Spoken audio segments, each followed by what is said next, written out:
Hi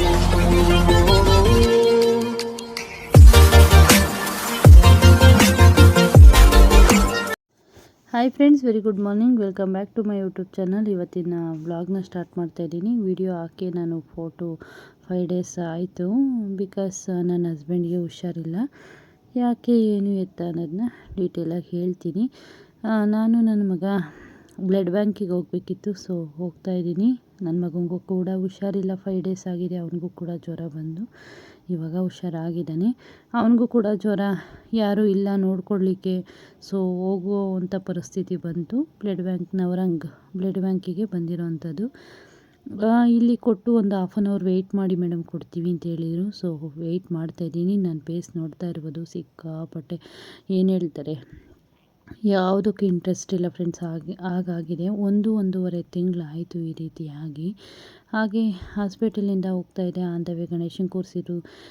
ಇನ್ನೂ ಎಷ್ಟು ಪರೀಕ್ಷೆ ಮಾಡ್ತೀಯಪ್ಪ ದೇವ್ರೆ ಅಂತೇಳಿ ಕಣ್ಣಲ್ಲಿ ನೀರು ಹಾಕ್ಕೊಂಡು ಹೋದೆ ಅಂತಲೇ ಹೇಳ್ಬೋದು. ಗೊತ್ತಿಲ್ಲ ನನಗೆ ಯಾಕೆ ಈ ಥರ ಆಗ್ತಾಯಿದೆ ಅನ್ನೋದು, ನನಗಂತೂ ಗೊತ್ತಿಲ್ಲ. ಅಲ್ಲಿಂದ ನಾವು ನಮಸ್ಕಾರ ಹಾಕ್ಕೊಂಡು ಹಾಸ್ಪಿಟಲ್ ಕಡೆ ಬಂದೆ. ಇಲ್ಲಿ ನೋಡ್ಬೋದು ನನ್ನ ಹಸ್ಬೆಂಡ ಬ್ಲಡ್ ಹಾಕಿದ್ದಾರೆ. ಅವರ ಬಾಡೀಲಿ ಜಸ್ಟ್ 5 ಪಾಯಿಂಟು ಬ್ಲಡ್ ಆಗಿದೆ. ನಮಗೆ ಗೊತ್ತೇ ಆಗಿಲ್ಲ. ತುಂಬ ಸುಸ್ತು ಅಂತಾಯಿದ್ರು. ಆಟೋಮೆಟಿಕ್ಕಾಗಿ ಹಾಸ್ಪಿಟಲ್ ಹೋದಾಗಲೇ ಗೊತ್ತಾಗಿದ್ದು ಫುಲ್ ಬ್ಲಡ್ ಲೋ ಆಗಿದೆ. ವೈಟ್ ಪ್ಲೇಟು ಕೂಡ ಕಮ್ಮಿ ಆಗಿದೆ ಅಂತ.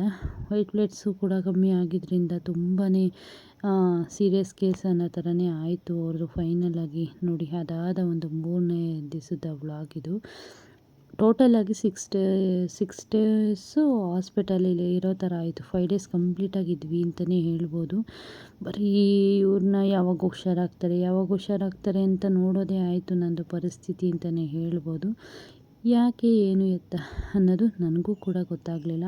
ಆಟೋಮೆಟಿಕ್ ಸ್ವಲ್ಪ ಸುಸ್ತಾಗ್ತಾಯಿದೆ ಅಂತ ಹೇಳಿ ನಾರ್ಮಲಾಗಿ ಕ್ಲಿನಿಕ್ಕಿಗೆ ಹೋದಾಗ ನಮಗೆ ಗೊತ್ತಾಗಿದ್ದು, ಯಾಕೋ ಸ್ವಲ್ಪ ಬ್ಲಡ್ ಕಮ್ಮಿ ಇರೋ ಥರ ಇದೆ, ಟೆಸ್ಟ್ ಮಾಡಿಸಿ ಅಂತ ಹೇಳಿದಾಗಲೇ ನನಗೂ ಕೂಡ ಗೊತ್ತಾಗಿದ್ದು. ಇನ್ನೊಂದು ದಿನ ಡೀಟೇಲಾಗಿ ಆ ಪರಿಸ್ಥಿತಿ ಹೇಗಿತ್ತು, ಏನಾಯಿತು ಅನ್ನೋದನ್ನ ನಾನು ವಿಡಿಯೋ ಮಾಡಿ ಹಾಕ್ತೀನಿ. ಸದ್ಯಕ್ಕೆ ಇಷ್ಟು ಮಾತ್ರ ಮಾಹಿತಿನ ನಿಮ್ಮ ಜೊತೆ ಶೇರ್ ಮಾಡ್ಕೊತಾ ಇದ್ದೀನಿ. ಎಷ್ಟು ಡ್ರಿಪ್ಸ್ ಹಾಕ್ತಾ ಇದ್ದಾರೆ, ಎಷ್ಟು ಮೆಡಿಷನ್ಸ್ ಕೊಡ್ತಾನೇ ಇದ್ದರು. ನನಗೆ ಏನಾಗಿದೆ ಏನು ಎತ್ತ ಅನ್ನೋದು ಸರಿ ಗೊತ್ತಾಗ್ತಾನೇ ಇಲ್ಲ.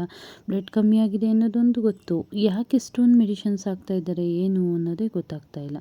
ಫೈನಲಾಗಿ ಮೆಡಿಷನ್ಸ್ ಅದು ಬ್ಲಡ್ಡು ಸೆಟ್ ಆಗಲಿಕ್ಕೆ ಟೈಮ್ ತೊಗೊತು ಅಂತಲೇ ಹೇಳ್ಬೋದು. 3 to 4 ಡೇಸು ಬರೀ ಫೀವರು ಅಂತಲೇ ಇದ್ದರು.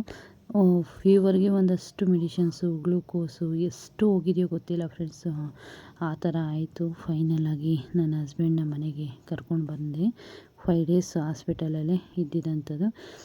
ಇನ್ನು ಸ್ವಲ್ಪ ಒಂದು 3 to 4 ಡೇಸ್ ಆದಮೇಲೆ ಸ್ವಲ್ಪ ರಿಕವರಿ ಆದರು. ಇನ್ನು ಅಮ್ಮಂಗೆ ನಾನು ನೈಟು ಈ ಥರ ಅಡ್ಮಿಟ್ ಮಾಡಿದ್ದೀನಿ ಅಮ್ಮ ಅಂತೇಳಿ ತಡೆಯೋಕ್ಕಾಗಿಲ್ಲ. ಹತ್ಕೊಂಡೇ ಕಾಲ್ ಮಾಡಿದೆ, ಈ ಥರ ಆಗಿದೆ ಅಮ್ಮ, 5 ಡೇಸ್ ಆಯಿತು, 5 ಡೇ ಎಷ್ಟು ದಿನ ಆಗುತ್ತೋ ಗೊತ್ತಿಲ್ಲ, ಅಡ್ಮಿಟ್ ಮಾಡಿದ್ದೀನಿ ಅಂತೇಳಿ ಅಮ್ಮಂಗೆ ಫೋನ್ ಮಾಡಿದೆ. ಪಾಪ ಅಮ್ಮ ಬಿದ್ನೋ ಅಂತ ಬೆಳಗ್ಗೆ 7:30-8 ಗಂಟೆಗೇನೋ ಬಸ್ ಹತ್ಕೊಂಡು ಮಧ್ಯಾಹ್ನ 2 ಗಂಟೆ ಹೊತ್ತಿಗೆ ಹಾಸ್ಪಿಟಲ್ ಹತ್ರನೇ ಬಂದರು. ಇನ್ನು ಇದ್ರ ಮಧ್ಯದಲ್ಲಿ ನನಗೆ ಇನ್ನೊಂದು ಟಾಸ್ಕು, ಮನೆ ಹುಡ್ಕೋ ಕೆಲಸ.